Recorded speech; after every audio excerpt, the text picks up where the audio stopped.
Good evening to all of you. काल आपण GIT system start केलेली आहे आणि पहिला टॉपिक आपण management of peptic culture discuss करायला स्टार्ट केलं होतं. निम्मा टॉपिक आपला कंप्लीट झालेला आहे. तर आपण कालच्या लेक्चरमध्ये पेप्टिक कल्चर म्हणजे काय, रिस्क फॅक्टर पेप्टिक कल्चर साठी कोणकोणते आहेत, complications of the peptic culture जर तो ट्रीट नाही झाला तर काय होऊ शकतात, ऍसिड सिक्रेशनची फिजिओलॉजी आपण डिस्कस केली आणि त्यानंतर कोणते ड्रग आपण पेप्टिक अल्सरच्या मॅनेजमेंटसाठी वापरू शकतो ते डिस्कस केलेलं आहे. क्लासिफिकेशन आपण डिस्कस केलं होतं.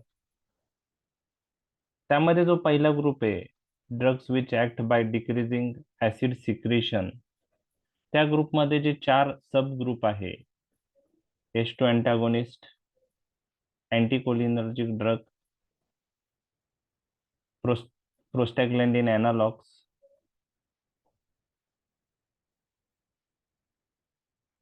आणि प्रोटॉन पंप इन्हिबिटर्स. तर त्यापैकी H2 अँटागोनिस्ट आपण काल डिस्कस केले होते. त्याचं मेकॅनिझम आपण डिस्कस केलं होतं, साईड इफेक्ट डिस्कस केले होते आणि अदर H2 अँटागोनिस्टचे ऍडव्हान्टेज सिमिटिडिनवर काय आहेत ते डिस्कस केलं होतं. तर आता रिमेनिंग पार्टकडे वळूया. जे H2 ब्लॉकर्स आहेत, H2 अँटागोनिस्ट आहेत, ओके, त्यामधले जे ड्रग जे आहे त्याचे काही सॅलियंट फ्युचर आपण डिस्कस करणार आहे. एक्झाम मध्ये तुम्हाला इंडिव्हिज्युअल ड्रग विषयी कोणीही विचारणार नाही. तर सॅलियंट फ्युचर काय आहे H2 ब्लॉकरचे ते आपण जाणून घेणार आहोत.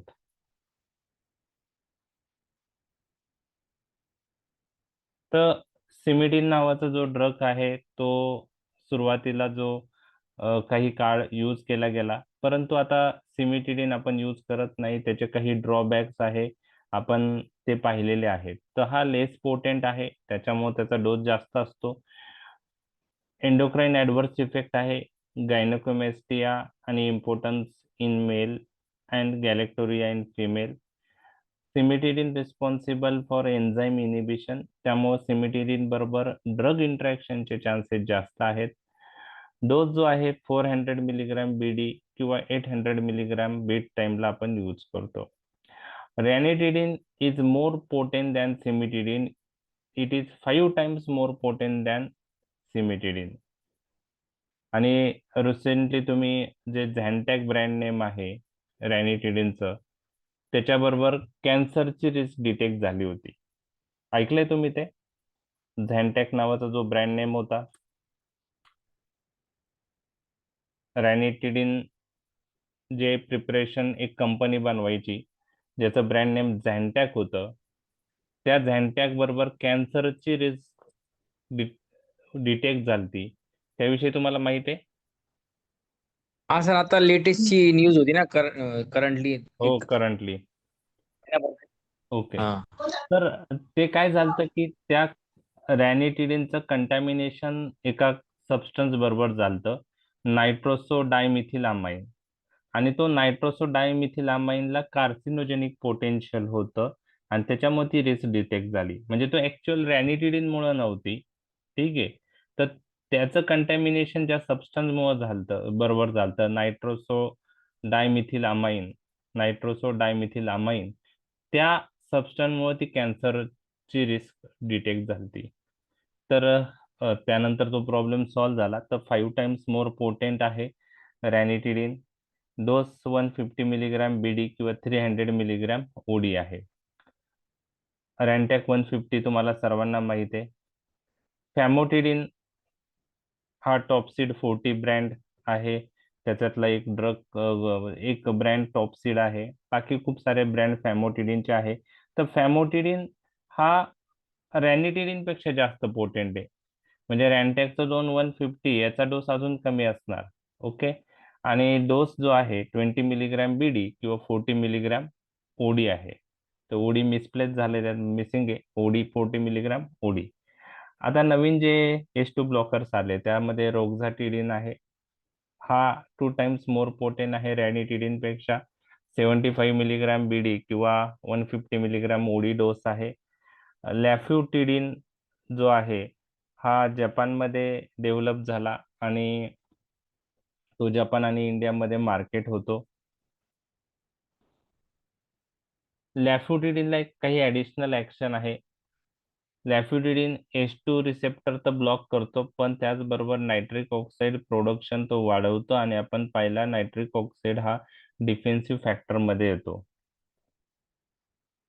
लॅफ्युटिडिन गॅस्ट्रिक म्युकोजल ब्लड फ्लो वाढवतो, म्युकस प्रोडक्शन आणि सिक्रिशन वाढवतं आणि सोमॅटोस्टॅटिन रिलीज पण वाढवतं. आणि आपण पाहिलं होतं की सोमॅटोस्टॅटिन हे हिस्टामाइनचं रिलीज इनहिबिट करतात. ओके, तर ह्या ऍडिशनल ऍक्शन लॅफ्युटिडिन बरोबर आहे. एक्झाम पॉइंट ऑफ व्ह्यू नाही लक्षात राहिलं तरी चालू शकतं. तर मोर आपण काय म्हणू शकतो की डिस्टिंग H2 ब्लॉकर आहे. त्याला H2 ब्लॉकिंग तर प्रॉपर्टी आहे, पण तो नायट्रिक ऑक्साईड प्रोडक्शन वाढवतो, म्युकोजल ब्लड फ्लो वाढवतो, म्युकोजल प्रोडक्शन आणि सिक्रेशन म्युकसचं वाढवतं आणि सोमॅटोस्टॅटिन रिलीज पण वाढवतं आणि सोमॅटोस्टॅटिन हिस्टामाइनचं रिलीज इनहिबिट करतात. तर ह्या ऍडिशनल ऍक्शन लॅफ्युटिडिनचे आहे.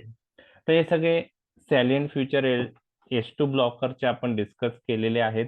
एक्झाम मध्ये हे तुम्हाला कोणीही विचारणार नाही. नॉलेज पॉइंट ऑफ व्ह्यू तुम्हाला लक्षात ठेवायचं आहे आणि तुम्हाला रॅनिटिडिन का चांगला आहे सिमिटिडिन पेक्षा तर ते सांगणं गरजेचं आहे. रॅनिटिडिन मोर पोटेंट आहे, लॉंगर ऍक्टिंग आहे, साईड इफेक्टचे चान्सेस कमी आहेत, CNS साईड इफेक्ट कमी आहे, एंडोक्राईन साईड इफेक्ट कमी आहेत. ह्या सर्व गोष्टी तुम्हाला रॅनिटिडिनच्या ऍडव्हान्टेज मध्ये सांगायच्यात जर 2 मार्कला क्वेश्चन आला तर. यानंतरचा पार्ट जो असतो तो युजेस राहिलेला आहे. ओके, लॅफ्युटिडिनचा डोस 10 मिलीग्रॅम बीडी आहे.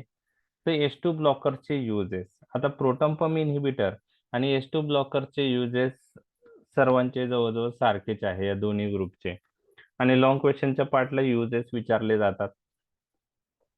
तर H2 ब्लॉकरचे युजेस मध्ये तुम्हाला लक्षात ठेवायचे सर्व इक्वली इफिकेसियस आहेत, पण आता आपण H2 ब्लॉकर पेक्षा जास्त प्रोटॉन पंप इन्हिबिटर्स प्रेफर करतो कारण they are more efficacious than H2 blocker हे आपण बघितलेलं आहे. तर आपण हे ड्रग्ज पेप्टिक अल्सर मध्ये यूज करू शकतो. पेप्टिक अल्सर मध्ये गॅस्ट्रिक अल्सर असेल, डिओडिनल अल्सर असेल, त्यात आपण यूज करू शकतो. ओके, तर परंतु आता पेप्टिक अल्सरला आपण प्रोटॉन पंप इन्हिबिटर प्रेफर करतो. तर H2 ब्लॉकर्स जर डिओडिनल अल्सर मध्ये 4 वीक यूज केले कंटिन्युअली तर 60 ते 80% डिओडिनल अल्सर हील होतात आणि 8 वीक यूज केले तर 70 ते 90% डिओडिनल अल्सर हील होतात. हिलिंग रेट डिओडिनल अल्सर मध्ये चांगला आहे गॅस्ट्रिक अल्सर पेक्षा. गॅस्ट्रिक अल्सर मध्ये हिलिंग रेट कमी आहे. 8 वीक आपण यूज केल्यावर ड्युडेनल अल्सर मध्ये 70 ते 90% हिलिंग होत होतं. गॅस्ट्रिक अल्सर मध्ये 50 ते 75% हिलिंग 8 वीक ट्रीटमेंट दिल्यानंतर होतं. पण याच्यापेक्षा चांगले प्रोटॉन पंप इन्हिबिटर आहेत. आता H2 blockers we are not preferred nowadays for ulcer caused by NSAIDs. Also even there is H. pylori infection. त्याच्याऐवजी आपण प्रोटॉन पंप इन्हिबिटर्स यूज करतो. They are more effective in healing ulcer.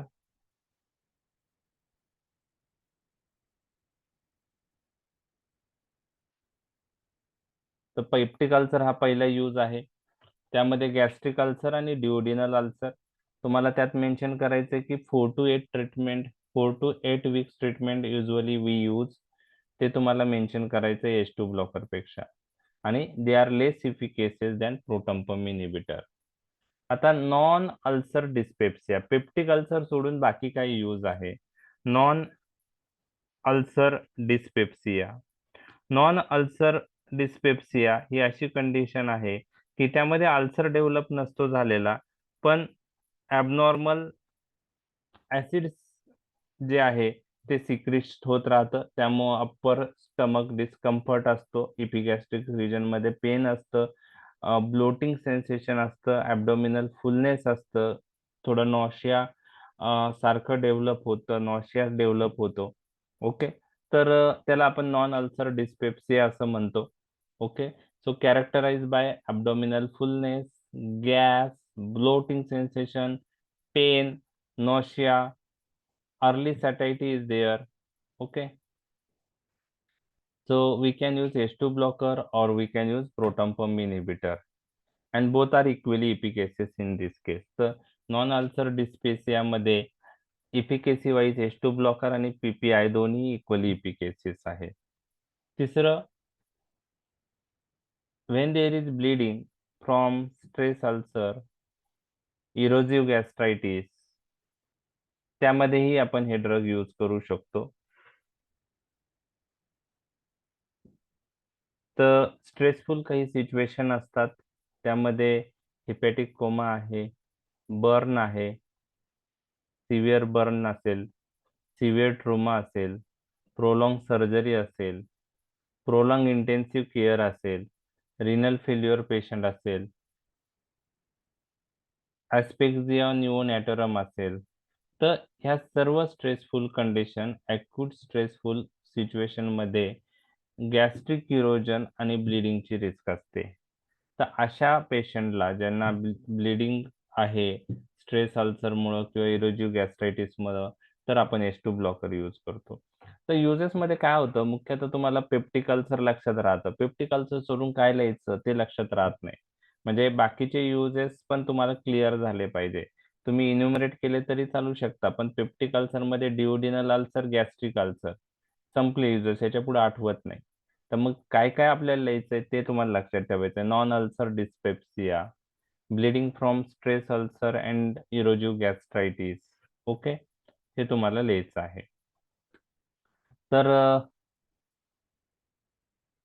यामध्ये I V infusion of H2 blockers आपण देऊ शकतो किंवा proton pump inhibitor देऊ शकतो. तर ब्लिडिंग फ्रॉम स्ट्रेसफुल अल्सर किंवा इरोजिव्ह गॅस्ट्रायटिस असेल तर आपण H2 ब्लॉकर किंवा proton pump inhibitor by I V infusion देतो, हे तुम्हाला लक्षात ठेवायचं आहे.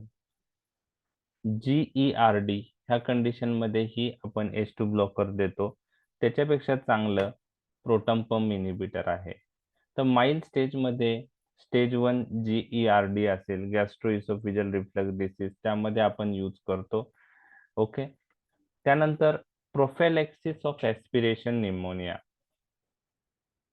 प्रोफॅलेक्सिस ऑफ ऍस्पिरेशन निमोनिया. तर H2 blockers given preoperatively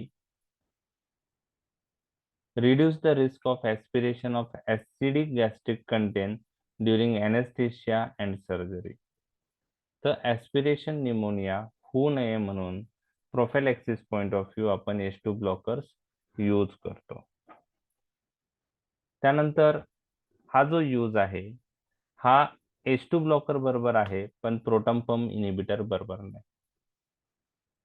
actually urticaria नावाची जी ॲलर्जिक कंडिशन आहे त्यामध्ये आपण H1 अँटीगोनिस्ट किंवा H1 अँटीहिस्टॅमिनिक्स देतो.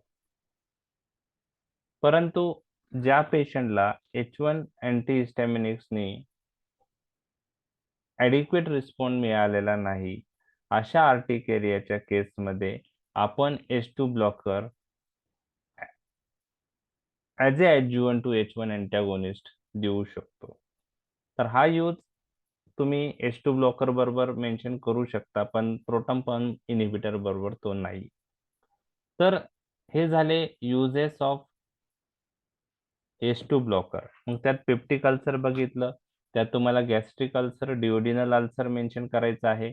दुसरं नॉन अल्सर डिस्पेप्सिया आपण बघितलं, त्यामध्ये आपण H2 ब्लॉकर आणि प्रोटॉन पंप इन्हिबिटर इक्वली इफिकेसियस असं म्हणलोय. त्यानंतर ब्लीडिंग फ्रॉम स्ट्रेस अल्सर और इरेसिव्ह गॅस्ट्रायटिस, त्यामध्ये IV infusion of H2 blocker किंवा प्रोटॉन पंप इन्हिबिटर आपण यूज करू शकतो. त्यानंतर GERD मध्ये आपण हे ड्रग यूज करू शकतो. Gastro oesophageal reflux disease, prophylaxis of aspiration pneumonia point of view आपण हे ड्रग प्री ऑपरेटिव्हली यूज करू शकतो as a pre anaesthetic medication म्हणून. आणि आर्टिकारियामध्ये आपण हे ड्रग अलॉंग विथ H1 अँटीहिस्टॅमिनिक्स देऊ शकतो इन नॉन रिस्पॉन्सिव्ह केसेस. लक्षात आले युजेस? Yes sir. ओके. आता दुसरा जो ग्रुप आहे प्रोटॉन पंप इनिबिटर, एक्झामच्या दृष्टीने पेप्टिक अल्सरच्या क्वेश्चन मधला सर्वात महत्वाचा ग्रुप आहे. शॉर्ट नोट तुम्हाला प्रोटॉन पंप इनिबिटर वर येऊ शकते. लॉंग क्वेश्चन जर पेप्टिक अल्सर वर आला तर H2 अँटागोनिस्ट पेक्षा जास्त चान्सेस प्रोटॉन पंप इनिबिटर वर आहे. कारण आत्ताचा जर करंट सिनेरिओ बघितला तर पेप्टिक अल्सर असू द्या, नॉन अल्सर डिस्पेप्सिया असू द्या, ओके, GERD असू द्या, ह्या सर्वांसाठी प्रोटॉन पंप इनिबिटर बेस्ट आहेत. H2 अँटागोनिस्ट पेक्षा ते मोर इफिकेसियस आहे. त्यामुळं करंट सिच्युएशन मध्ये हे जास्त कॉमनली यूज केले जाणारे ड्रग आहेत. The only problem is cost. Rantac हे कॉस्ट इफेक्टिव्ह आहे रॅनिटिडिन, प्रोटॉन पंप इनिबिटरची कॉस्ट जास्त आहे. तर what is the current status? Currently most commonly used class for peptic ulcer disease because of its outstanding efficacy and safety. Okay, efficacy wise, safety sides, they are very good drug. Please remember, all these proton pump inhibitors are acid labile drug. The meaning of that, proton pump inhibitors are destroyed by gastric juice. Okay, त्यामुळं तुम्हाला लक्षात ठेवायचं आहे की all these proton pump inhibitors are available in entry coated formulation. तुम्हाला जर 2 मार्कला question विचारला की प्रोटॉन पंप इनिबिटर्स जे ड्रग्स आहेत ओरली आपण यूज करतो ते एंटरिक कोटेड फॉर्म्युलेशन मध्ये का यूज करतात, तर तुम्हाला त्याचा आन्सर माहित पाहिजे की these drugs are acid labile. The meaning of that, these drugs are destroyed by gastric acid. So to prevent this destruction, all oral formulation of proton pump inhibitors are available in entry coated formulation. लक्षात राहिले? Sir. Okay. So please remember, the site of action of proton pump inhibitor is parietal cell, and this parietal cell present in the stomach. Okay, ते तुम्हाला माहित आहे. But proton pump inhibitors, these drugs absorbed from the small intestine, and from small intestine, after absorption, this drug enters into the blood circulation, and through blood circulation, these drugs enter into the parietal cell cannuliculi. So these drugs are not absorbed from stomach. First you have to remember that. Proton pump inhibitors are absorbed from Small intestine. small intestine. Action is related with stomach, but absorption is through small intestine. And all these proton pump inhibitors are prodrug. All these proton pump inhibitors are prodrug, means these are inactive themselves, but when this drug enters into the parietal cell cannuliculi, they are converted into active metabolite. Okay.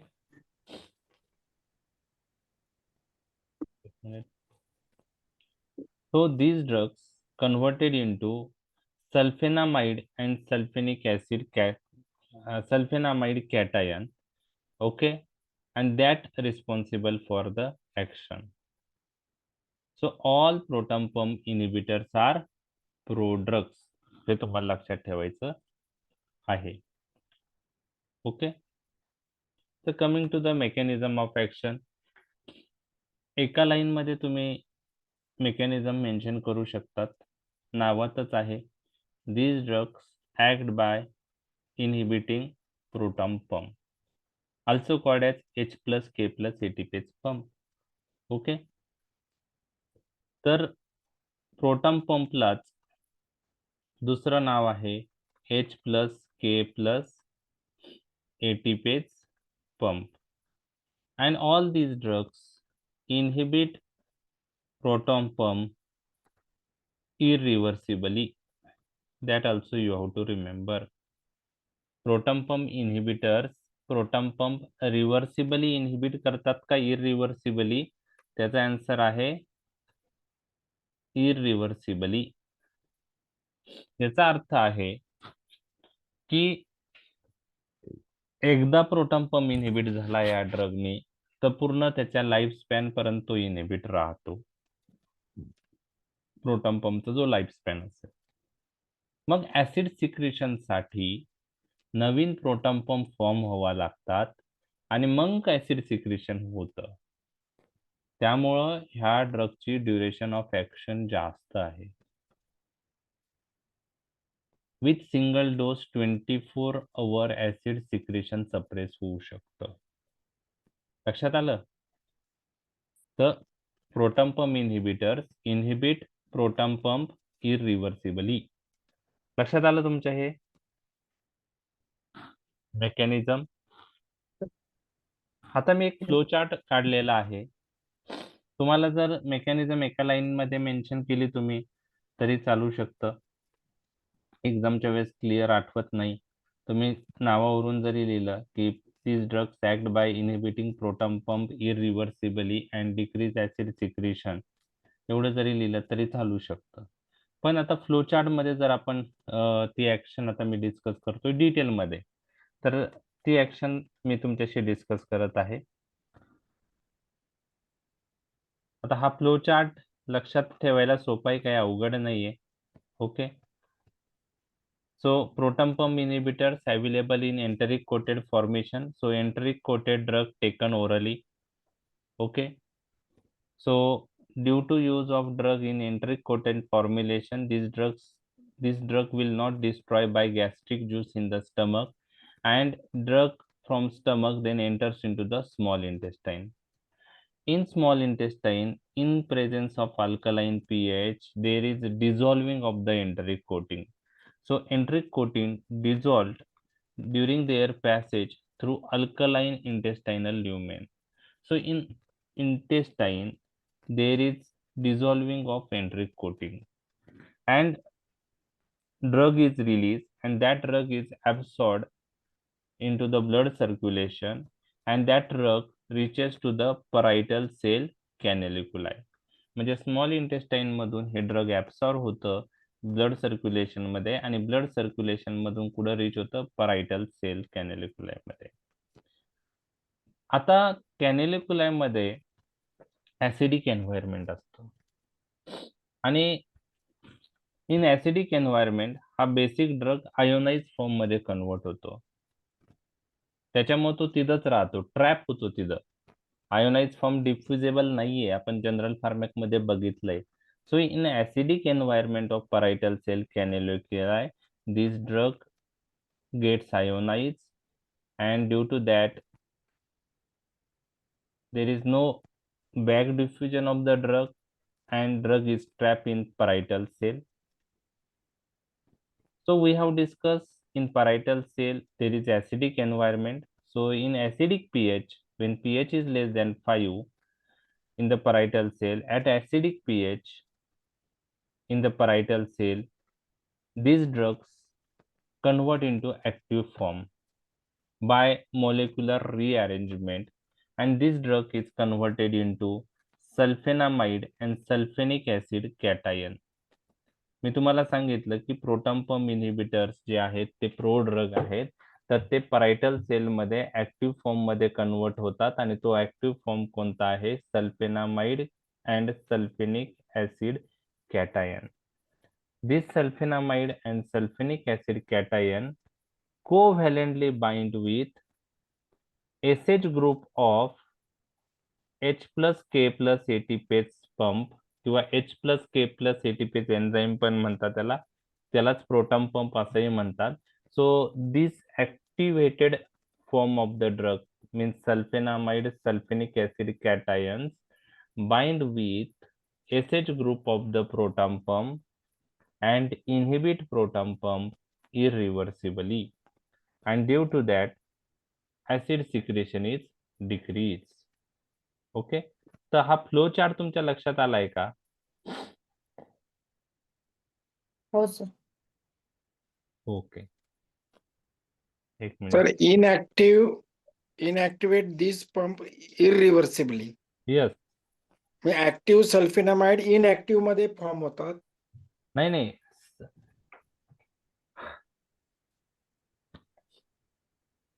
स्वतः proton pump जो आहे proton pump inhibitor म्हणजे समजा ओमिप्रेझोल use केला आपण, तो ओमिप्रेझोल जाऊन proton पंपला bind होत नाही.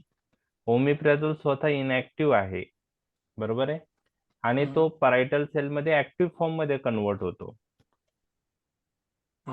ऍक्टिव्ह फॉर्म कोणता आहे त्याचा? सल्फेनामाइड अँड सल्फेनिक ऍसिड कॅटायन. हा ऍक्टिव्ह फॉर्म मग प्रोटॉन पंपला बाइंड होतो एसएच ग्रुपला, आणि प्रोटॉन पंपला कोव्हॅलेंट बॉन्डनी बाइंड होतो, आणि प्रोटॉन पंप काय करतो? इरिव्हर्सिबली इनहिबिट करतो, आणि त्याच्यामुळं ऍसिड सिक्रेशन कमी होतं. म्हणजे हे जे प्रोटॉन पंप इनहिबिटर्स आहे हे प्रो ड्रग आहेत, त्यांच्या ऍक्शन साठी ते ऍक्टिव्ह फॉर्म मध्ये कन्वर्ट होतात. त्या ऍक्टिव्ह फॉर्मचं नाव आहे sulfenamide and sulfenic acid cation. हे सल्फेनामाइड आणि सल्फेनिक ऍसिड कॅटायन हे परायटल सेल मधल्या प्रोटॉन पंपला कोव्हॅलेंटली बाइंड होऊन प्रोटॉन पंप म्हणजेच H plus K plus ATPase pump irreversibly inhibit करतात, आणि त्याच्यामुळे ऍसिड सिक्रेशन कमी होतं. ऍसिड सिक्रेशन साठी मग नवीन जेव्हा प्रोटॉन पंप बनतील, ते जेव्हा परायटल सेलवर इन्सर्ट होतील, त्यानंतर ऍसिड सिक्रेशन चालू होणार. लक्षात आलं? आणि त्याच्यामुळं हे इरिव्हर्सिबल इनहिबिशन असल्यामुळं तुम्ही once a day proton pump inhibitor जरी दिले तरी पण ऍसिड सप्रेशन जवळजवळ 24 तास राहू शकतं. त्याच्यामुळं प्रोटॉन पंप इनहिबिटर आपण देताना बीडी द्यायची गरज नाही. फक्त H pylori induce peptic ulcer असेल, त्यात फिक्स डोस कॉम्बिनेशन, त्यात जे H पायलोरी किट अवेलेबल आहे त्यात फक्त प्रोटॉन पंप इनहिबिटर आपण बीडी देतो. लक्षात आलं? अन्यथा बाकी सगळ्या केसेस मध्ये आपण प्रोटॉन पंप इनहिबिटर ओडी देतो. तर तुम्हाला असं विचारलं की का ओडी देतात, तर तुम्हाला लक्षात ठेवायचं की these drugs inhibit proton pump irreversibly, so acid suppression is decreased for more than 18 hours. So 24 hour acid secretion चांगल्या प्रकारे सप्रेस होतं वन्स अ डे डोसने. लक्षात आलं? येस. ओके, तर ही मेकॅनिझम आला. डिटेल मध्ये मी डिस्कस केलेली फ्लो चार्ट आहे. तुम्ही फक्त नाही आठवलं सगळं तर proton pump inhibitors are prodrug converted into active form sulfenamide and sulfenic acid cation which inhibit proton pump irreversibly. एवढं जरी लिहिलं तरी पण सफिशियंट आहे. लक्षात आलं? फ्लो चार्ट असा आहे की ते ओरली दिल्यापासून कसं कसं घडते ते सगळंच मेन्शन आहे फ्लो चार्ट मध्ये. लक्षात आलं? हो.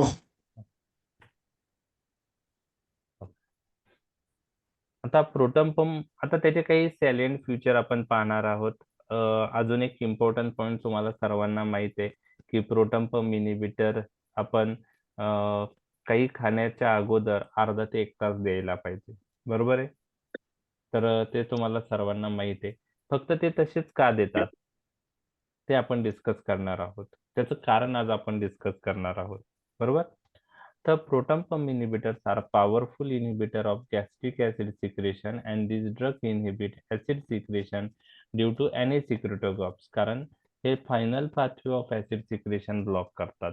म्हणजे हिस्टामाइन, ऍसिटिलकोलिन, गॅस्ट्रिन या सिक्रेटोगॉगने जेव्हा हे सिक्रेटोगॉग परायटल सेलवर ऍक्ट होतात त्यांच्या रिसेप्टर थ्रू, तर सगळ्यात शेवटी ह्या सगळ्या पाथवेने परायटल सेलवरचा प्रोटॉन पंप ऍक्टिव्हेट होतो. आणि आपण प्रोटॉन पंप इनिबिटर दिला तर कोणत्याही पाथवेने प्रोटॉन पंप ऍक्टिव्हेट जरी होत असेल तरी तो ब्लॉक होणार आहे. ओके, त्यामुळे हे पॉवरफुल ड्रग आहेत. All proton pump inhibitor are well absorbed orally. Food interfere with the absorption of proton pump inhibitor. हे तुम्हाला लक्षात ठेवायचे. Food interfere with the absorption of proton pump inhibitor. फूडमुळं प्रोटॉन पंप इनिबिटरचं absorption काय होतं? कमी होतं. ओके, आता याचा आन्सर काय आहे आपण ते पाहणार आहोत. Why proton pump inhibitor should be given half to 1 hour before meal or breakfast? Okay, why proton pump inhibitor should be given half to 1 hour before or before meal or breakfast? काय answer असू शकते याचं? तुम्हाला काही idea?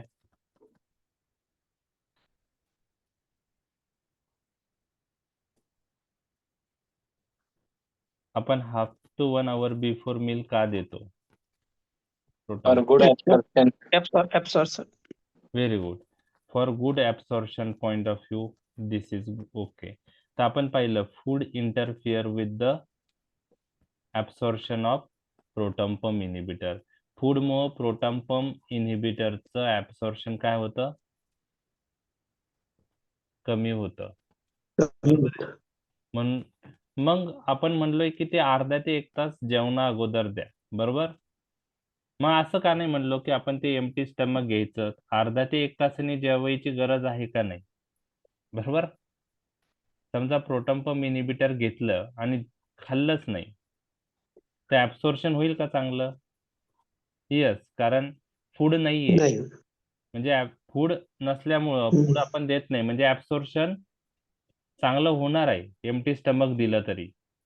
म्हणजे empty stomach दिलं म्हणजे कसं, दिल्यानंतर पेशंटने खाल्लंच नाही काही, बरोबर आहे? जेवलाच नाही पेशंट, बरोबर आहे? तर ऍब्सॉर्प्शन होईल का त्याचं चांगलं? तर होणार आहे, कारण फूड नाहीये ना. फूड बरोबर ऍब्सॉर्प्शन कमी होतं, बरोबर आहे?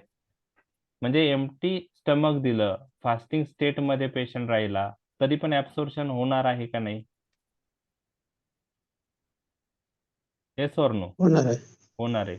मग आपण काय म्हणतो की नाही, प्रोटॉन पंप इनिबिटर्स दिल्यानंतर अर्ध्या ते 1 तासाने जेवा, बरोबर ना? तर त्याचं रिझन काय ते मी तुम्हाला सांगतो. एक लक्षात घ्या की प्रोटॉन पंप इनिबिटर्स हे ऍक्टिव्हेटेड प्रोटॉन पंपलाच इनिबिट करतात. ओके, कोणत्या प्रोटॉन पंपला इनिबिट करतात ते? ऍक्टिव्हेटेड प्रोटॉन पंपला, बरोबर आहे? बरोबर आहे. एक लक्षात घ्या, ज्यावेळेस पेशंट फास्टिंग स्टेट मध्ये असतो तेव्हा प्रोटॉन पंप हे इनऍक्टिव्ह स्टेट मध्ये असतात, बरोबर आहे? मग प्रोटॉन पंप ऍक्टिव्ह कधी होतात? ऍक्टिव्ह फॉर्म मध्ये कधी येतात? म्हणजे जर फास्टिंग स्टेट मध्ये असेल पर्सन तर प्रोटॉन पंप कोणत्या स्टेट मध्ये असतात? इनऍक्टिव्ह स्टेट मध्ये. मग फास्टिंग स्टेट मध्ये आपण प्रोटॉन पंप इनिबिटर घेतले, पेशंटनी काहीच खाल्लं नाही, तर प्रोटॉन पंप इनिबिटरचं ऍब्सॉर्प्शन होणार आहे, परंतु ते चांगल्या प्रकारे ऍक्ट होऊ शकत नाही, कारण त्यांच्या ऍक्शनसाठी प्रोटॉन पंप कोणत्या फॉर्म मध्ये पाहिजे? ऍक्टिव्हेटेड फॉर्म मध्ये पाहिजे. ऍक्टिव्हेटेड फॉर्म मध्ये पाहिजे. आणि पेशंट जर उपाशी पोटी असेल तर ते कोणत्या स्टेट मध्ये असतात? इनऍक्टिव्ह स्टेट मध्ये, बरोबर आहे? मग प्रोटॉन पंप कधी ऍक्टिव्हेट होतात? तर प्रोटॉन पंप कोणत्या फॉर्म म्हणजे प्रोटॉन पंप ऍक्टिव्हेट कधी होतात, तर जेव्हा आपण मील घेतो, ओके, जेवण करतो किंवा नाश्ता करतो, त्यावेळेस प्रोटॉन पंप ऍक्टिव्ह फॉर्म मध्ये कन्वर्ट होतात. Okay, proton pump active form मध्ये कधी कन्वर्ट होतात, ज्यावेळेस आपण फूड खातो, जेवण करतो, नाश्ता केला किंवा मील घेतलं, लंच केला, ब्रेकफास्ट केला किंवा डिनर केलं, तर प्रोटॉन पंप कोणत्या फॉर्म मध्ये कन्वर्ट होणार आहे, ऍक्टिव्ह फॉर्म मध्ये. म्हणजे लक्षात घ्या, प्रोटॉन पंप ऍक्टिव्ह फॉर्म मध्ये असेल तर प्रोटॉन पंप इन्हिबिटर चांगल्या प्रकारे ऍक्ट होणार आहे. बरोबर आहे, लक्षात आलं. आणि प्रोटॉन पंपला ऍक्टिव्ह फॉर्म मध्ये राहण्यासाठी आपण काय घेतलं पाहिजे, जेवण, मील किंवा ब्रेकफास्ट घेतला पाहिजे. क्लिअर झालं? ओके, आता जेवण घेतलं, फूड घेतलं तर प्रोटॉन पंप इन्हिबिटर चांगल्या प्रकारे ऍक्ट होऊ शकतील, परंतु food decreases absorption of proton pump inhibitor, ते पण झालं नाही पाहिजे. बरोबर आहे, म्हणजे प्रोटॉन पंप इन्हिबिटरचं ऍब्सॉर्प्शन चांगलं झालं पाहिजे आणि त्याची ऍक्शन पण चांगली आली पाहिजे. त्यामुळे काय करतो आपण, 1/2 to 1 hour बिफोर मील और ब्रेकफास्ट प्रोटॉन पंप इन्हिबिटर घ्यायला लावतो. त्या अर्ध्या ते 1 तास मध्ये प्रोटॉन पंप इन्हिबिटर स्टमक मध्ये जातील, तिथून स्मॉल इंटेस्टाइन मध्ये जातील, तिथं एंट्री कोटिंग डिझॉल्व्ह होईल आणि सर्क्युलेशन मध्ये जातील. आणि मग अर्ध्या ते 1 तासाने जेवल्यावर जसं फूड स्टमक मध्ये येतं तसं प्रोटॉन पंप ऍक्टिव्ह फॉर्म मध्ये कन्वर्ट होईल. म्हणजे आता अर्धा ते 1 तास आधी घेतल्यामुळं फूड आणि प्रोटॉन पंप इन्हिबिटरची इंटरॅक्शन झाली का, नाही. अर्ध्या ते 1 तास गॅप होता दोघात, त्यामुळं प्रोटॉन पंप इन्हिबिटर घेतल्यानंतर अर्ध्या ते 1 तासात ते ऍब्सॉर्ब होतात आणि अर्ध्या ते 1 तासानंतर जेव्हा जेवण करतो पर्सन, तेव्हा proton pump inhibitor already absorb झालेले असतात, त्यांचं ऍब्सॉर्प्शन एफेक्ट होत नाही.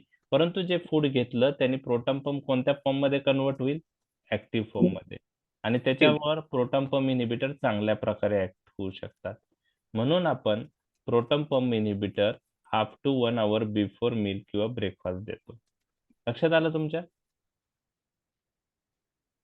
समजलं हे?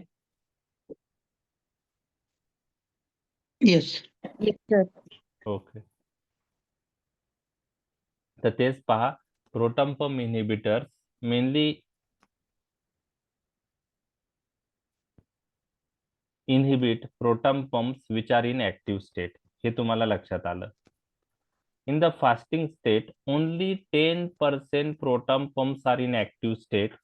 Rest are in quiescent state किंवा inactive state. लक्षात आलं?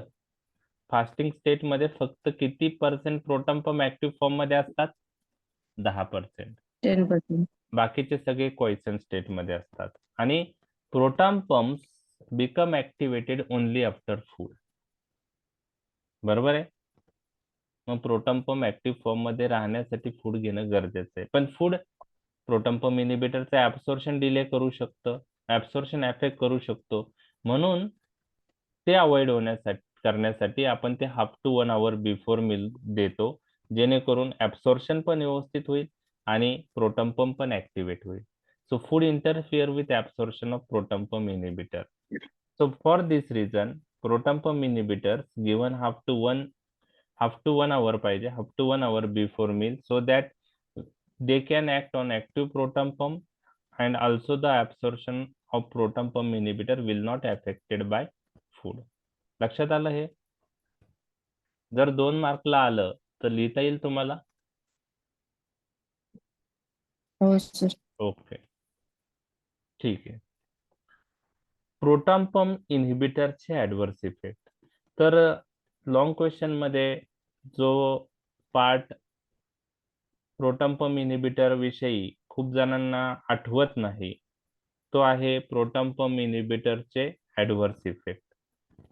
ओके, प्रोटॉन पंप इन्हिबिटरचे ऍडव्हर्स इफेक्ट तुम्हाला माहिती आहे का? प्रोटॉन पंप इन्हिबिटरचे ऍडव्हर्स इफेक्ट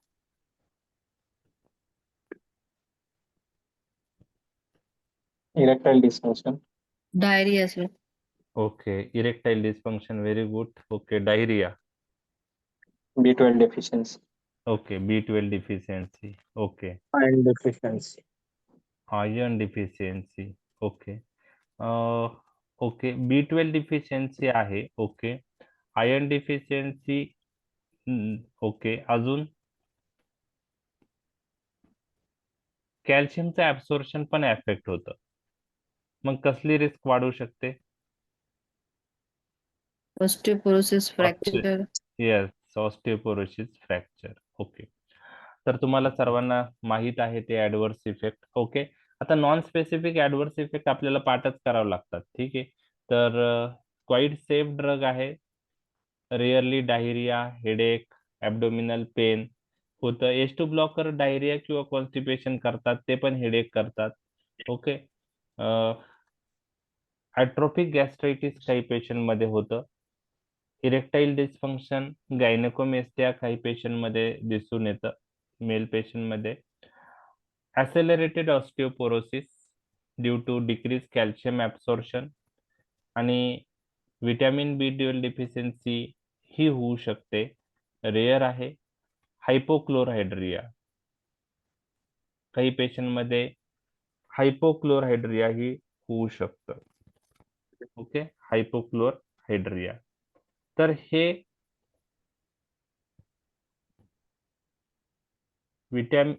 प्रोटॉन पंप इन्हिबिटरचे ऍडव्हर्स इफेक्ट आहेत. तर हे तुम्हाला व्यवस्थित मेन्शन करता आली पाहिजे एक्झाम मध्ये. ओके.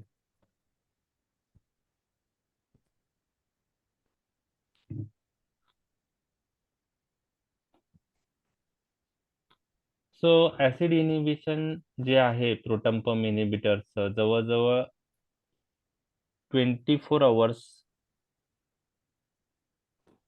त्याची ऍक्शन येते, कारण at least 18 hours needed for the synthesis of new proton pump. म्हणजे ऍसिड सिक्रेशन साठी प्रोटॉन पंप जेव्हा नवीन बनतील ते प्रोटॉन पंप ऍसिड सिक्रेशन साठी वापरले जातील. जे प्रोटॉन पंप इनिबिट झालेले आहेत ते इरिव्हर्सिबली इनिबिट होतात. त्यामुळं वन्स डेली जरी यूज केलं तर 24 आवर ऍसिड सप्रेशन होऊ शकतं. ड्रग इंटरॅक्शन एवढ्या डिटेलमध्ये तुम्हाला त्याची गरज नाही आहे ड्रग इंटरॅक्शनची. Okay. Exam point of view महत्वाचे नाहीये. Excuse me, sir. बोला ना. Sir, proton pump inhibitor BD दिले तर काय होऊ शकतं? बीडी दिलं तर काय होऊ शकत, म्हणजे काय होऊ शकतं. आता कसं आहे की गरज आपण वन्स डेली दिलंय तरी पण काय म्हणता येईल की सफिशियंट इफेक्ट येतो असं आपण म्हणतो. ओके. क्लिनिकल प्रॅक्टिस मध्ये बीडी यूज पाहिलाय का तुम्ही? पाहिलं नाही पण वापरतात. काय काय काही जण वापरतात सर तसे. काही जण वापरतात सर. काही जण वापरतात. नाही, आता as per books once daily दिलं तरी पण सफिशियंट. आता काही जण काय करतात की अँटीबायोटिक्स बरोबर प्रोटॉन पंप इनिबिटर्स आपण देतो, तर ते अँटीबायोटिक्स बीडी देत असेल तर प्रोटॉन पंप इनिबिटर्स पण बीडी देऊन टाकतात. बरोबर ना? हो. तर Yes. ऍज पर बुक्स तरी वन्स डेलीनी पण इफेक्ट तेवढा सफिशियंट येतो. बीडी द्यायची गरज नाहीये.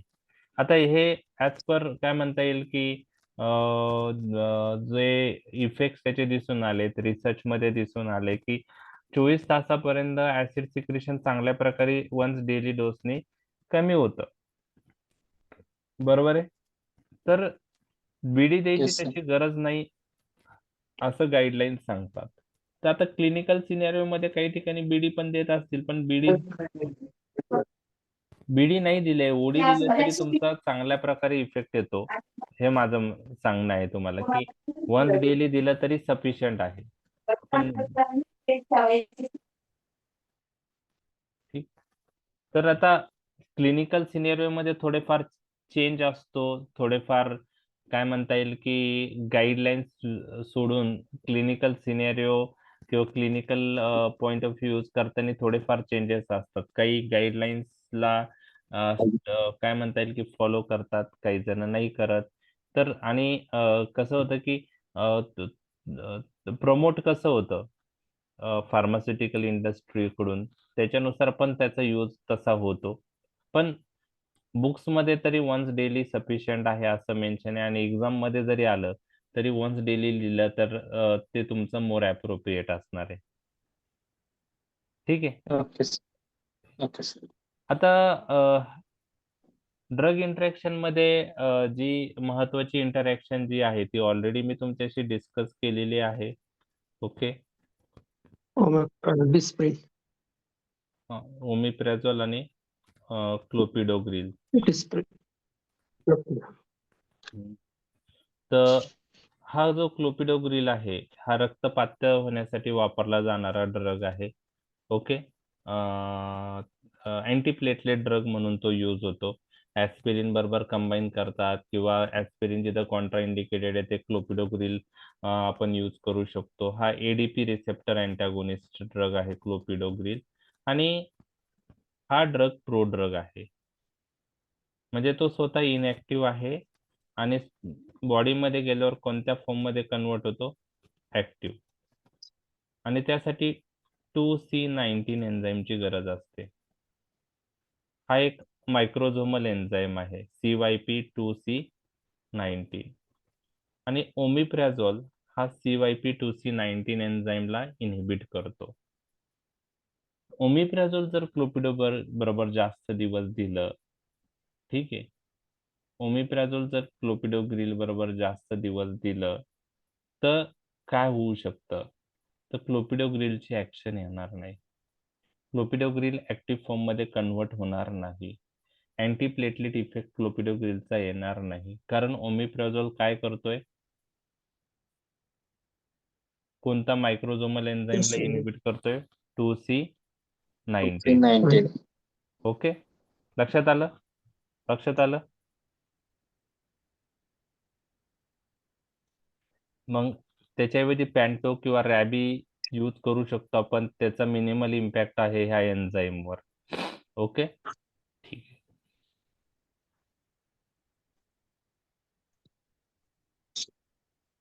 आणि क्लोपिडोग्रिलच्या ऐवजी मग बाकीचे अँटीप्लेटलेट ड्रगही यूज करू शकतात. प्रॅसोग्रिल नावाचा आहे.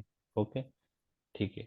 आता 24 अवर्स ऍसिड सप्रेशन जे आहे विथ सिंगल डेली डोसनी 80 to 98% ऍसिड सप्रेस होतं. H2 ब्लॉकरनी 60 to 70% ऍसिड सप्रेशन होतं. तर दोघांपैकी मोर इफिकेशियस ग्रुप कोणता आहे, प्रोटॉन पंप इनहिबिटर. युजेस काय आहे प्रोटॉन पंप इनहिबिटरचे, जे H2 ब्लॉकरचे युजेस आहेत तेच इकडे मेन्शन होणार आहे. परत युजेस पॉइंट ऑफ व्ह्यू काही फरक नाहीये, फक्त आर्टिक एरिया सोडला तर बाकीचे युजेस जवळजवळ सेम आहे. तर पेप्टिक अल्सर मध्ये आपण यूज करतो. मग गॅस्ट्रिक अल्सर असतील, डिओडिनल अल्सर असतील, तर गॅस्ट्रिक अल्सर साठी 4 to 8 वीक्स यूज करतो. डिओडिनल अल्सर साठी 4 वीक्स ट्रीटमेंट पण सफिशियंट आहे. एनसेड इंड्यूस पेप्टिक अल्सर असेल त्यासाठी ड्रग ऑफ चॉईस आपण प्रोटॉन पंप इनहिबिटर्स म्हणतो. H pylori induce peptic ulcer मध्ये जे आपण कॉम्बिनेशन यूज करतो त्यामध्ये अँटीबायोटिक्स बरोबर आपण प्रोटॉन पंप इनहिबिटर्स प्रिफर करतो. तिथे H2 अँटागोनिस्ट आपण देत नाही, हे लक्षात घ्या. तर NT-H पायलोरी रेजिमेनचा proton pump inhibitors integral component आहेत. ब्लिडिंग पेप्टिक अल्सर असेल तर आपण हे ड्रग देतो. ओके. तर ब्लिडिंग पेप्टिक अल्सर मध्ये आपण हे ड्रग का देतो, की जे ऍसिड सिक्रिशन होतं, तर ऍसिड काय करतो, तो क्लॉट, ब्लिडिंग साईडचा जो क्लॉट तिथं तयार झालेला असतो तो डिझॉल्व्ह करतात, आणि त्याच्यामुळे ब्लिडिंग वाढतं. मग गॅस्ट्रिक ऍसिड आपण सप्रेस केलं, गॅस्ट्रिक ऍसिड सिक्रिशन आपण सप्रेस केलं, तर जो क्लॉट फॉर्मेशन आहे तो व्यवस्थित होईल आणि ब्लिडिंग तिथून कमी होईल. तर आपण high dose IV proton pump inhibitors देऊ शकतो. त्यात पॅन्टोप्रेझोल 40 ते 120 mg पर डे किंवा रॅबिप्राझॉल IV इन्फ्युजनने 40 to 80 milligram per day देतो. तर ऍसिड सिक्रेशन चांगल्या प्रकारे कमी होतं आणि त्यामुळं ब्लिडिंगही त्या साईडची तिथून कमी होते. क्लॉट फॉर्मेशन व्यवस्थित होतं. क्लॉट डिझॉल्व नाही होत. ठीक आहे. तर ब्लिडिंग पेप्टिक अल्सर असेल तर आपण पॅरेंटल रूटने देतो. हे तुम्हाला लक्षात ठेवायचं आहे. स्ट्रेस अल्सर असेल त्यात आपण IV PPI यूज करतो. GERD साठी तर ते ड्रग ऑफ चॉईस म्हणून कन्सिडर होतात. याच्यात अजून प्रोकायनेटिक ड्रग पण आपण ऍड करू शकतो. तर GIARD म्हणजे गॅस्ट्रो इसोफेजियल रिफ्लेक्स डिसीज. त्यानंतर अजून एक यूज आहे झोलिंजर Ellison syndrome. Peptic H2 blockers मध्येही हा तुम्ही यूज मेन्शन करू शकता. तिथं मी सांगायचं विसरलो. झोलिंजर इलिसन सिंड्रोम काय आहे? तर हा गॅस्ट्रिन सिक्रेटिंग ट्यूमर आहे आणि आपण पाहिलं गॅस्ट्रिन हे परायटल सेलवर ऍक्ट होऊन ऍसिड रिलीज करतो. गॅस्ट्रिन एंटरोक्रोमॅफाइन सेलवर ऍक्ट होऊन हिस्टामाइन रिलीज करतो आणि हिस्टामाइन मग परायटल सेलवर ऍक्ट होऊन ऍसिड सिक्रेट करतो. त्यामुळं झोलिंजर इलिसन सिंड्रोम मध्ये ऍसिड सिक्रेशन खूप वाढतं. तर या गॅस्ट्रिन सिक्रेटिंग ट्यूमरच्या treatment point of view, symptomatic treatment point of view आपण प्रोटॉन पंप इन्हिबिटर्स देतो. इथं आपण हाय डोस ओरली 2 डोसेस मध्ये देतो. तर रुटीनली आपण ओडी देतो. मी तुम्हाला सांगितलंय. पण याच्यामध्ये ही अशी कंडिशन आहे त्यात आपण BD देऊ शकतो. 60 to 120 mg डोस पण जास्त आहे लागतो आणि ऍक्च्युली ही सिम्टमॅटिक ट्रीटमेंट आहे. Definitive treatment Zollinger Ellison syndrome मध्ये surgical resection of the tumour आहे. त्यानंतर प्रोफिलॅक्सिस ऑफ ऍस्पिरेशन निमोनिया मध्येही ड्रग यूज करू शकतात. तर H2 ब्लॉकरचे आणि प्रोटॉन पंप इन्हिबिटरचे युजेस ऑलमोस्ट सेम आहेत. तर लक्षात आलं प्रोटॉन पंप इन्हिबिटर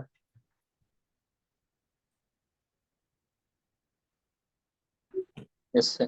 आपण थोडं डिटेलमध्ये याच्यासाठी डिस्कस केले हे दोन्ही ड्रग कारण एक्झाम पॉइंट ऑफ व्ह्यू जे कॉमन क्वेश्चन्स विचारतात, कॉमन क्वेश्चन रुटीनली विचारतात डे टू डे क्लिनिकल प्रॅक्टिसशी रिलेटेड, त्यात हा क्वेश्चन विचारण्याचे चान्सेस जास्त आहेत. ओके. जसं अस्थमा आहे, त्यानंतर पेप्टिक अल्सर आहे, अँटीमेटिक ड्रग आहेत. तर ते कॉमनली यूज केले जाणारे जे ड्रग्स आहेत त्यावर क्वेश्चन चांगले प्रकारे येण्याचे चान्सेस आहे.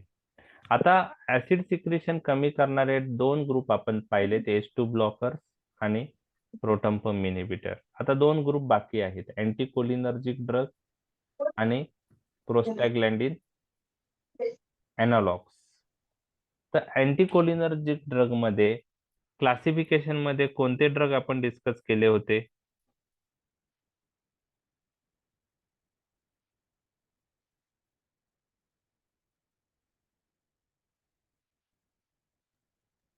इथे ऍट्रोपिन मेन्शन Profen- केलंय. ऑक्झिब्युटिनिन ओके, इथं ऍट्रोपिन मेन्शन केलाय का? नाही. नाही. होय. आता ऑक्सिब्युटिनिन जो सांगितला ना तुम्ही आता जस्ट, तर तिथं तुम्ही ऑक्सिफिनोनियम बरोबर कन्फ्युज झालेले आहात. ऑक्सिब्युटिनिन कुठं यूज होतो? सॉफ्ट ब्लॅडर निमोनिक होतं ना आपलं एक अँटीकोलिनर्जिक मध्ये. Bladder.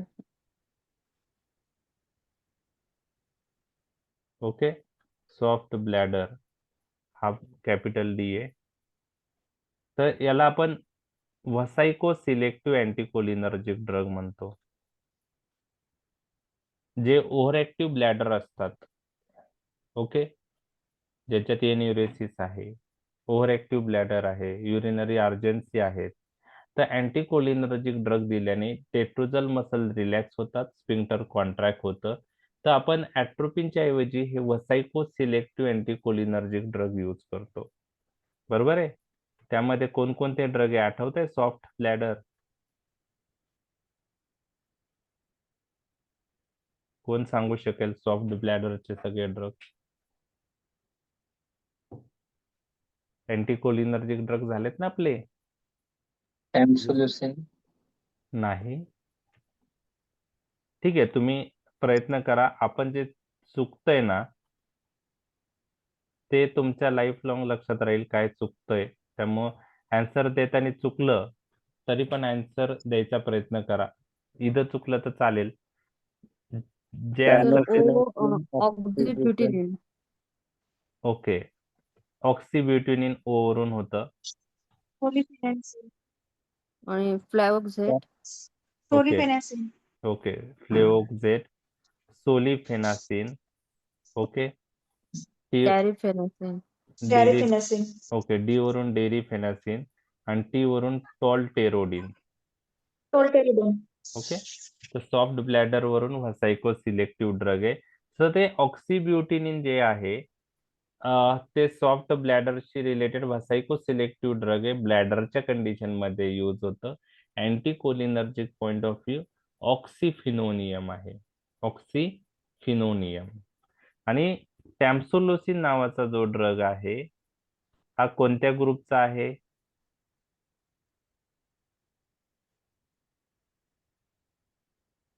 Alpha blocker. Very good. Alpha blocker. Alpha blocker.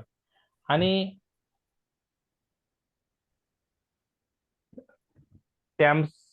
अँटीकोलिनर्जिक आपण ओव्हर ऍक्टिव्ह ब्लॅडर मध्ये देतो. ज्यांच्यात ओव्हर ऍक्टिव्ह ब्लॅडर आहेत, न्यूरोलॉजिकल प्रॉब्लेम मुळे किंवा एन्युरोसिस झालेले आहेत, फ्रिक्वेन्सी ऑफ युरिन म्हणजे एन्युरोसिस म्हणजे बेड वेटिंग झालं आणि ओव्हर ऍक्टिव्ह ब्लॅडर मध्ये रिकरंट युरिनेशनला जावं लागतं, बरोबर आहे. तर त्या ब्लॅडरची कॅपॅसिटी वाढवण्यासाठी आपण अँटीकोलिनर्जिक ड्रग देतो. तर ते डेट्रोजल मसल रिलॅक्स करतात आणि स्पिंक्टर कॉन्ट्रॅक्ट करतात. म्हणजे युरिन ब्लॅडरची कॅपॅसिटी वाढते रे. लक्षात आलं? आणि टॅम्सुलोसिन जो आहे अल्फा ब्लॉकर ते कुठे देतो आपण? Prostate. Prostate benign hyperplasia of the prostate. Benign prostate benign prostatic hyperplasia. Okay. Tamsulosin देतो. तो अल्फा ब्लॉकर आहे. प्रॅझोसिन पण अल्फा ब्लॉकर आहे, पण टॅम्सुलोसिन आपण प्रेफर्ड करतो. So what is the advantage of tamsulosin over prazosin? has no postural hypotension. Yes, very good.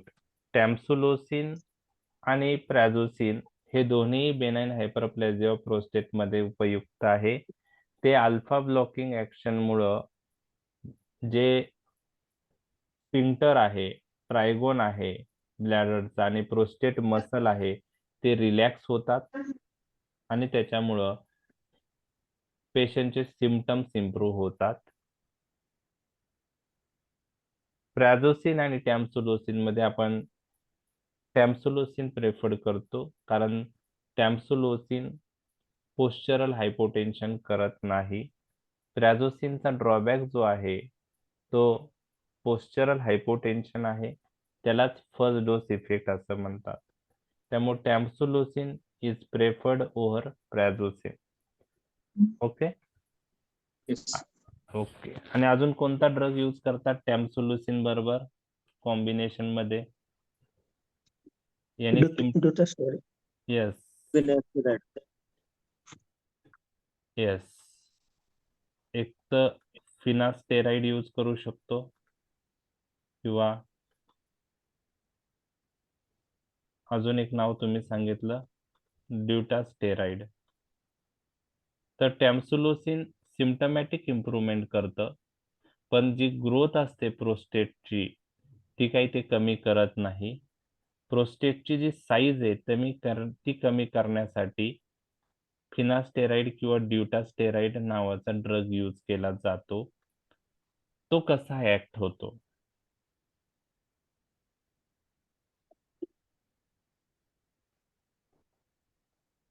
It inhibits the 5-alpha reductase enzyme. Very good. It inhibit 5-alpha reductase enzyme.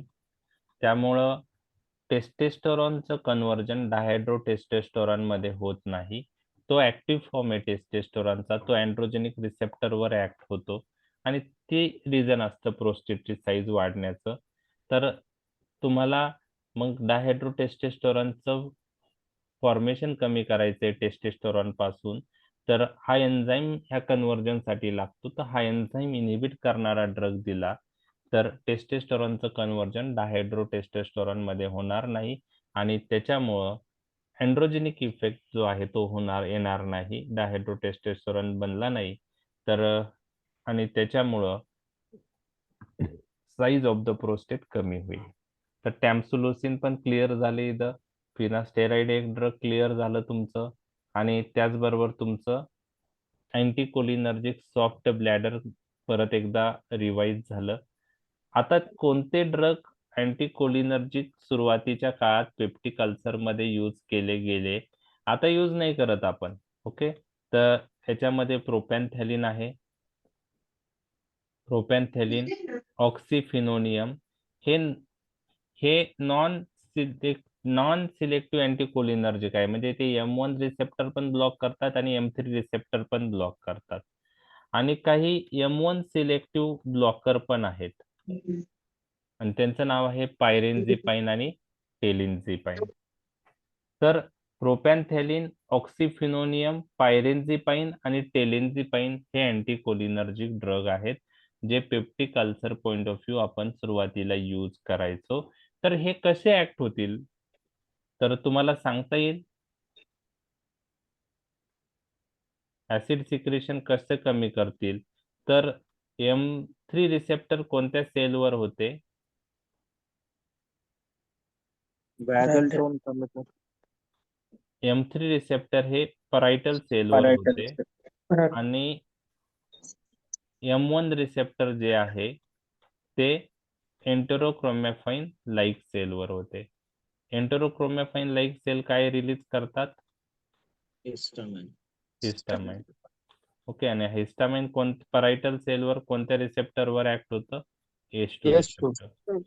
तर आता acetyl choline mediated acid secretion anticholinergic drug कमी करतात. तर anticholinergic drug by blocking M3 receptor directly parietal सेलवर हे drug act होतात, M3 receptor block करतात आणि ऍसिड सिक्रेशन कमी करतात.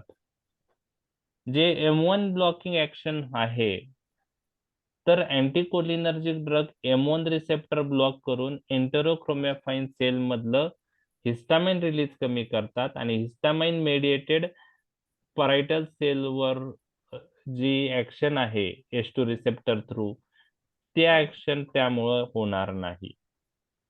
बरोबर आहे. तर अँटीकोलिनर्जिक ड्रग डायरेक्टली ऍक्टिंग पण आहेत. Directly acting on parietal cell आहे by blocking which receptor? M3 receptor. ही डायरेक्ट ऍक्शन झाली. They act directly on M3 receptor present on parietal cell and inhibit acid secretion. And indirect action काय की anticholinergic drug act on enterochromaffin cell, inhibit M1 receptor, and due to that histamine release is inhibited, and due to that histamine mediated acid secretion will suppress. Okay, तर ह्या दोन action आहे. याच्यात exam मध्ये तुम्हाला याच्यावर क्वेश्चन येणार नाही कारण ते 1960-70च्या दशकात यूज केले गेलेले ड्रग आहे anticholinergic. So they were commonly use before the discovery of H2 blockers. Current status not routinely used in the treatment of peptic ulcer disease. Mainly quaternary antimuscarinic drugs like propantheline and oxyphenonium were used more commonly. Advantage काय होता त्याचा की लेस CNS adverse effect होते. Quaternary compound असल्यामुळे blood brain barrier cross करत नव्हते. Disadvantage काय आहे यांचे अँटीमस्क्युरेनिक ड्रगचे तर blood vision, dryness of mouth, constipation, urinary retention ते ऍक्शन येऊ शकतात त्यांच्या. ओके, सिलेक्टिव्ह M1 ब्लॉकर म्हणजे पायरेनझिपाइन आणि टेलिनझिपाइन ड्रग आहे. तर अँटीकोलिनर्जिक ड्रगचे जर साईड इफेक्ट विचारले तर हे तुमच्या टिप ऑफ टंग पाहिजे. Dryness of mouth, okay, constipation, urinary retention आणि ब्लरिंग ऑफ द विजन. अँटीकोलिनर्जिकचे साईड इफेक्ट वायवा तुम्हाला विचारल्या जाणाऱ्या कॉमन क्वेश्चन मधला एक क्वेश्चन आहे. ओके, आता हे जे M1 सिलेक्टिव्ह ब्लॉकर आहे हे लेस ऍडव्हर्स इफेक्ट आहे त्यांचे नॉन सिलेक्टिव्ह ड्रग पेक्षा. मेकॅनिझम ऑफ ऍक्शन मी तुम्हाला सांगितलेली आहे. डायरेक्ट मेकॅनिझम म्हणजे by blocking M3 receptor present on parietal cell adhesive secretion is decrease. Indirect mechanism म्हणजे by blocking M1 receptor present on enterochromaffin cell histamine release is decrease and histamine induced gastric acid secretion is inhibited. Okay, ठीक आहे. जे M1 selective blocker आहे, टेलिनझिपाइन, पायरेनझिपाइन, ते फक्त indirect मेकॅनिझमनीच act होईल, त्यांना M3 blocking action नाहीये. ओके, आता अँटीकोलिनर्जिक ड्रग किंवा अँटी मस्कुरेनिक ड्रगचे लिमिटेशन्स काय? Anti muscarinic drug increase the gastric emptying time. Antimuscarinic drug peristalsis decrease करतात, हे आपण बघितलेलं आहे, आणि स्पिंक्टर कॉन्ट्रॅक्ट करतात. स्मूथ मसल रिलॅक्स होतं, स्पिंक्टर कॉन्ट्रॅक्ट होतं, म्हणजे गॅस्ट्रिक एम्प्टिंग स्लो होते. अँटी कोलिनर्जिक ड्रग यूज केल्याने गॅस्ट्रिक एम्प्टिंग काय होते?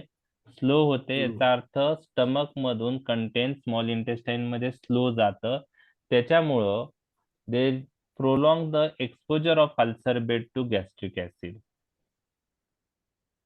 ओके, आता मी तुम्हाला काय सांगितलंय, अँटी कोलिनर्जिक ड्रगच्या ऍक्शन मध्ये GIT रिलेटेड मी काय सांगितलं होतं तुम्हाला? स्मूथ मसल काय करतात ते ड्रग? रिलॅक्स करतात, आणि स्पिंक्टर काय करतात?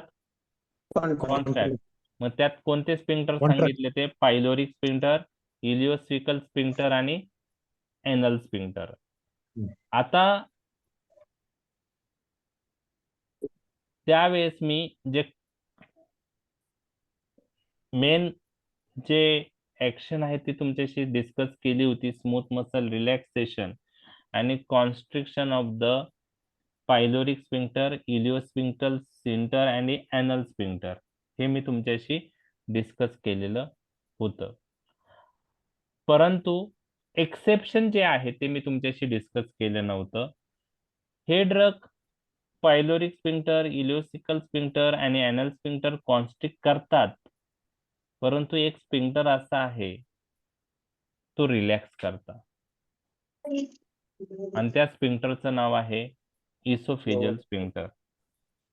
इसोफेजियल स्पिंक्टर कुठं प्रेझेंट असतो? इसोफेगस आणि स्टमकच्या मध्ये. आणि तो रिलॅक्स झाल्यामुळं काय होऊ शकतं? जे गॅस्ट्रिक कंटेंट आहे ते इसोफेगस मध्ये जाऊ शकतं, त्याला काय म्हणतात? GERD. Okay, gas. त्यामुळं anti muscarinic ड्रगनी oesophageal sphincter relax होतात, आणि ऍसिड जे आहेत स्टमक मधून हे इसोफेगस मध्ये जाऊ शकतो. त्याला गॅस्ट्रो इसोफेजियल रिफ्लक्स डिसीज जो आहे ते नाव आहे, तर तो ऍग्रिवेट होऊ शकतो. आता हे मी तुम्हाला त्यावेळेस सांगितलं नव्हतं, कारण तुम्हाला एक्सेप्शन वर कन्फ्युजन होऊ शकतं. म्हणजे आता anticholinergic drug responsible for relaxation of the smooth muscle and constriction of the sphincter. There is constriction of pyloric, ileocecal आणि anal sphincter. But exception जे होतं की हे सगळे स्पिंक्टर कॉन्स्ट्रिक्ट होता, पण इसोफेजियल स्पिंक्टर रिलॅक्स होतं. आणि याच्यात एक डिटेल एक्झॅक्ट त्याची काय म्हणता येईल की मेकॅनिझम क्लिअर नाही, असं का होतं. पण आता ते आपल्याला लक्षात ठेवायचं आहे. आता लास्ट ग्रुप जो आहे ऍसिड सिक्रेशन कमी करणारा, त्यात प्रोस्टॅग्लॅन्डिन अॅनालॉग्स आहे. कोणते ड्रग आहे याच्यामध्ये आठवतंय तुम्हाला? मिझोप्रोस्टॉल, एनप्रोस्टिल आणि रायोप्रोस्टिल. तुम्ही पेप्टिक अल्सर साठी हे ड्रगचे नाव ऐकलेत किंवा यूज? नाही. फक्त क्लासिफिकेशन पॉइंट ऑफ व्ह्यू तुम्हाला लक्षात ठेवायचे आहे. Okay okay. आता याचा म्हणजे हे ऍसिड सिक्रेशन कमी करतात, बरोबर आहे, तरी पण का यूज करत नाही ते पण तुम्हाला माहित पाहिजे. ओके, ते पण तुम्हाला माहित पाहिजे. ओके, तर याचे साइड इफेक्ट खूप आहेत. आणि हे ड्रग आपल्याला दिवसातून 4 वेळा द्यावा लागतात. QID. आता QID म्हणजे 4 टाइम्स डेली पेशंटचा कॉम्प्लायन्स पुअर राहील. प्लस हे ड्रग काही ॲडव्हर्स इफेक्ट करतात आणि त्या ॲडव्हर्स इफेक्टमुळं त्यांची safety point of view issue आहेत, त्यामुळं हे ड्रग आपण जास्त देत नाहीत. ओके. तर हे प्रोस्टॅग्लॅन्डिन ॲनालॉग्स मिझोप्रोस्टॉल, एनप्रोस्टिल, रायोप्रोस्टिल दिल्याने काय काय गोष्टी घडू शकतात. तर एक ॲग्रेसिव्ह फॅक्टर जो आहे ऍसिड, त्याचं सिक्रेशन कमी होतं by decreasing cyclic MP formation. Okay. हे ड्रग गॅस्ट्रिनचं रिलीज इनहिबिट करतात फ्रॉम एंट्रल सेल. गॅस्ट्रिन एक इम्पॉर्टंट सिक्रिटोगॉग आहे ऍसिडसाठी, आपण बघितलं. हे ड्रग म्युकोजल ब्लड फ्लो वाढवतात. हे ड्रग म्युकस आणि बायकार्बोनेट सिक्रेशन वाढवतात आणि ते डिफेन्सिव्ह फॅक्टर मध्ये आहेत, हे आपण बघितलेलं आहे. म्हणजे ॲग्रेसिव्ह फॅक्टर कमी करतात आणि डिफेन्सिव्ह फॅक्टर हे ड्रग वाढवतात. तर ऍसिड सिक्रेशन कमी होतं, हे तुम्हाला आता माहित झालेलं आहे. परंतु त्याबरोबर तुम्हाला हे लक्षात ठेवायचं की ते गॅस्ट्रिन सिक्रेशन इनहिबिट करतात, म्युकोजल ब्लड फ्लो वाढवतात आणि म्युकस सिक्रेशन पण वाढवतात, म्युकस आणि बायकार्बोनेट. हे झालं mechanism of action. Example, misoprostol prostaglandin E1 analogue आहे आणि एनप्रोस्टिल, रायोप्रोस्टिल हे प्रोस्टॅग्लॅन्डिन E2 ॲनालॉग आहे. तर ॲडव्हर्स इफेक्ट काय आहेत? तर हे ड्रग स्मूथ मसलचं कॉन्ट्रॅक्शन करतात. Prostaglandins responsible for smooth muscle contraction. मग त्या पेशंटमध्ये डायरिया होऊ शकतो, ॲब्डॉमिनल क्रॅम्प सिव्हिअर येतात, युटेराइन कॉन्ट्रॅक्शन होऊन युटेराइन ब्लिडिंग होऊ शकतं. Even pregnancy initial early stage असेल तर ॲबॉर्शन होऊ शकतं. मिझोप्रोस्टॉल ॲबॉर्शन साठी यूज करता हे तुम्हाला माहित आहे. Mifepristone plus misoprostol combination. Mifepristone anti progestin drug आहे आणि प्लस मिझोप्रोस्टॉल आपण यूज करतो अर्ली ट्रायमिस्टरचं abortion point of view, medical termination of pregnancy point of view. तर मिझोप्रोस्टॉल हे युटेराइन मसल कॉन्ट्रॅक्ट करल्यामुळं ॲबॉर्शन पण होऊ शकतं. तर हे साईड इफेक्ट आहेत, diarrhoea, abdominal cramps, uterine bleeding, abortion. Compliance of the patient is poor, कारण आपल्याला किती वेळा द्यावा लागतात? QID 4 times daily. ओके. आता कुठं यूज करतात? रेअरली यूज होतात, नाहीच होत. इव्हन आता हे प्रोस्टॅग्लॅन्डिन आपल्या शरीरामध्ये स्टमक मधून रिलीज होतो, हे तुम्हाला माहित आहे. लक्षात आलं? प्रोस्टॅग्लॅन्डिन कोण सिंथेसाइज करतो त्याविषयी काही आयडिया आहे तुम्हाला? आपल्या शरीरामध्ये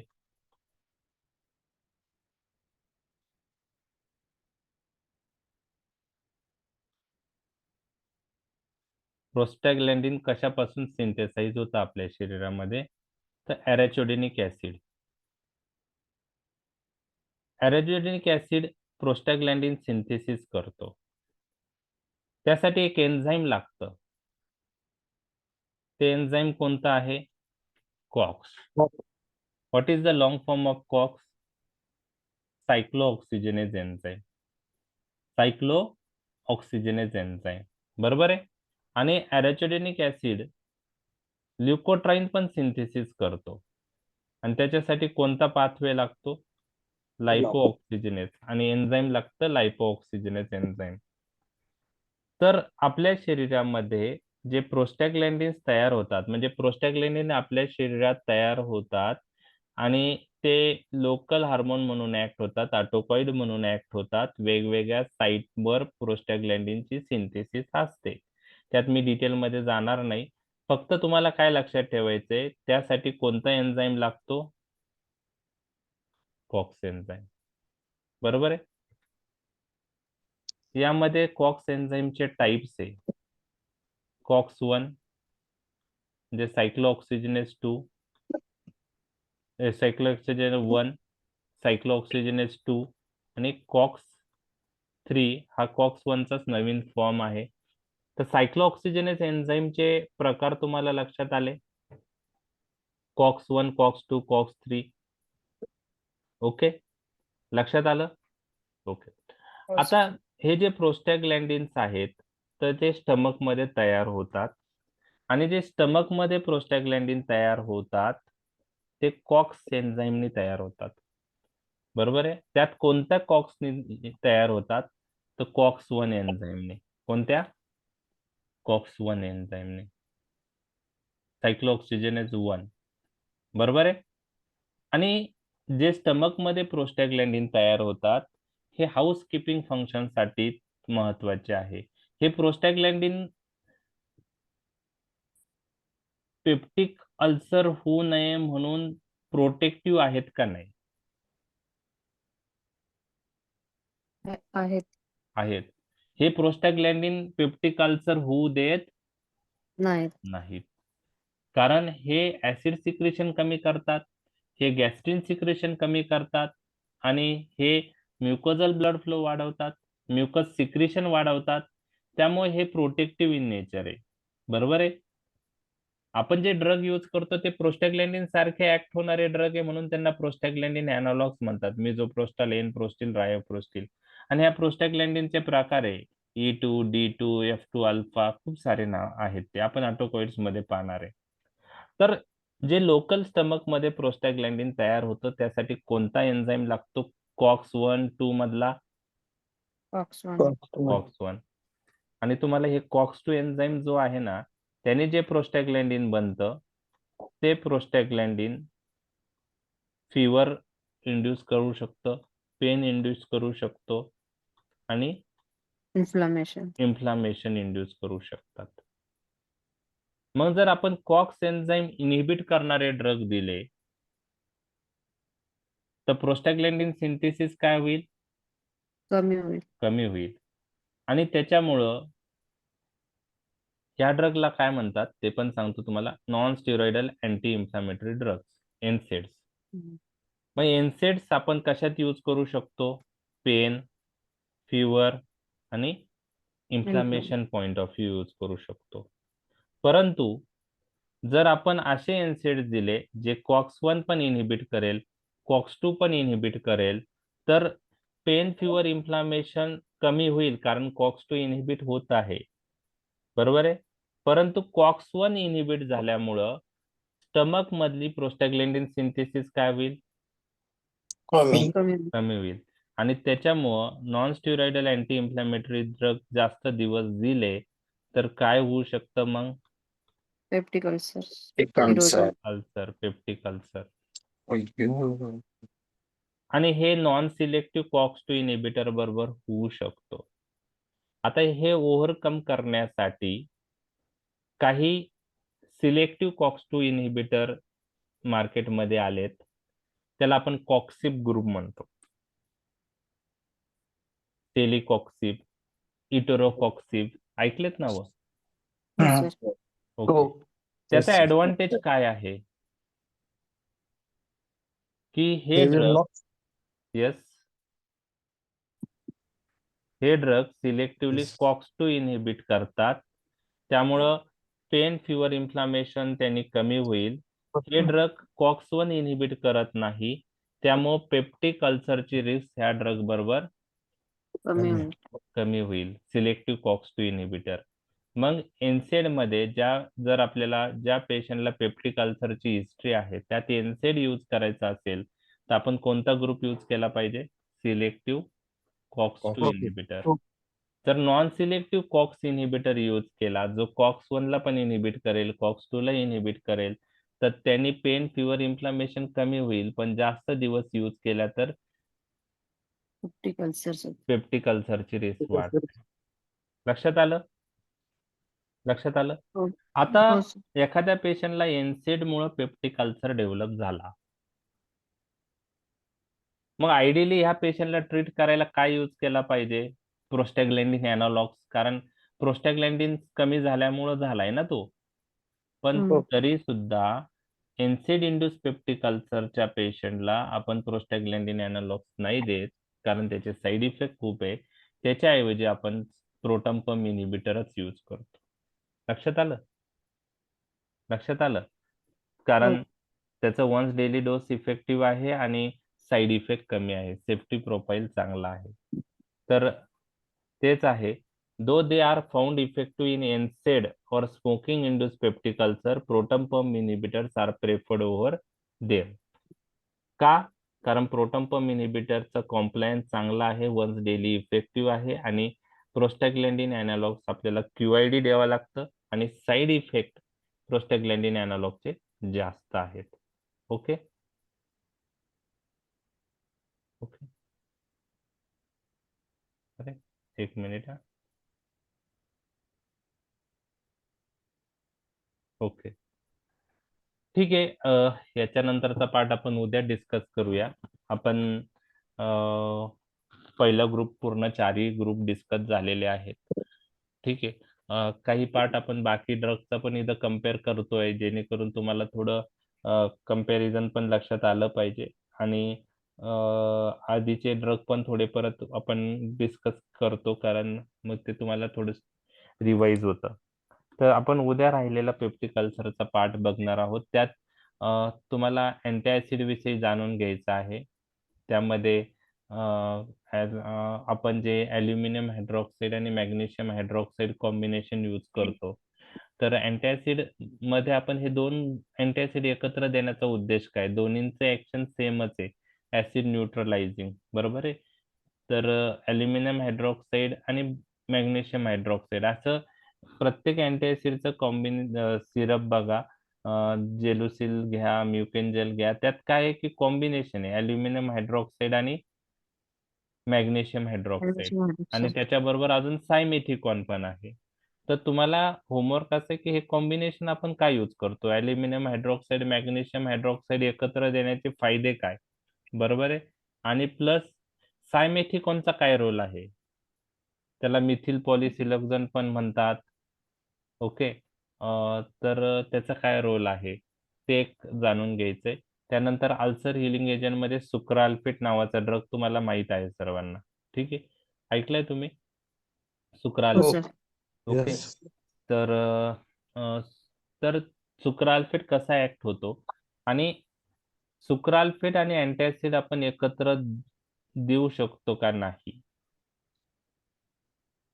तर त्याचा आन्सर नाहीये, बरोबर आहे. तर सुक्राल्फेट आणि अँटॅसिड एकत्र का द्यायचं नाही असं 2 मार्कला तुम्हाला विचारलं तर ते तुम्हाला आलं पाहिजे, ठीक आहे. आणि शेवटी आपण anti H pylori drug regimen discuss करणार आहोत. तर उद्या आपला पेप्टिक अल्सर टॉपिक कंप्लीट होईल, ठीक आहे. तर मी जे क्वेश्चन्स सांगितले ते तुम्ही थोडे पहा, त्यामुळे तुम्हाला उद्या डिस्कस करताना अजून तुमच्या लक्षात येईल की आन्सर काय आहेत त्याचे, ठीक आहे. Okay okay sir. चालेल. Thank you. sir. कालचे रेकॉर्डिंग मी पाठवतो, रेकॉर्डिंग अपलोड करायचं आहे ते करून, आणि आजचं पण पाठवतो, ठीक आहे. Thank you. Thank you. Thank you, sir. Thank you.